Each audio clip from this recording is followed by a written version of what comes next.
This is Neil Ratner Rockdoc here on WDST Radio Woodstock with another episode of This Week in Rock with support from Transcend Dental and my friend, the amazing dentist and rock star Bruce Milner. Visit Transcend Dental, his stunning new office at 2 Maverick Road on the corner of Maverick Road and Route 375. This past week, Mavis Staples turned 86 years old.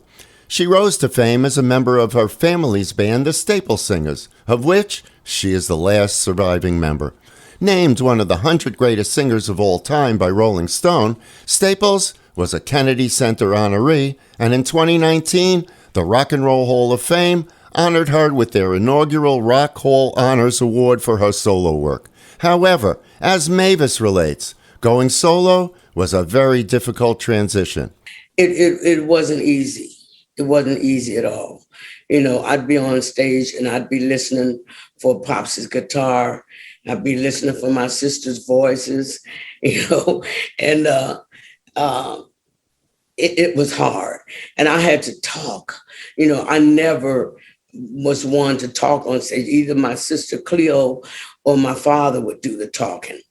And now I have to say something, you know, and it was hard. That was the hardest thing about my career, was singing without my family, because I'd be listening for certain things that they would say, and the sound, you know, Pops's guitar. I had to really work to do that, to continue to sing without the family, you know. Mavis first met Levon Helm in 1976 when the Staples Singers performed as part of the band's Last Waltz. Mavis and Levon remained close friends in the decades to come, but it was unclear if the pair would ever get to sing together again after Helm was diagnosed with throat cancer in 1998.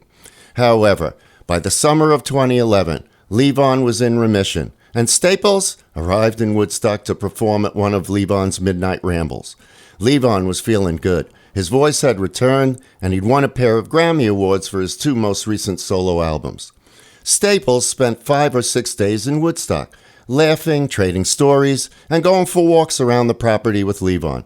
There was very little rehearsing going on, save for a memorable moment when Levon sat down at his grandson's tiny drum set to run a tune with her. But Amy remembers her father practicing for hours on and before the concert, determined to make sure everything was just right.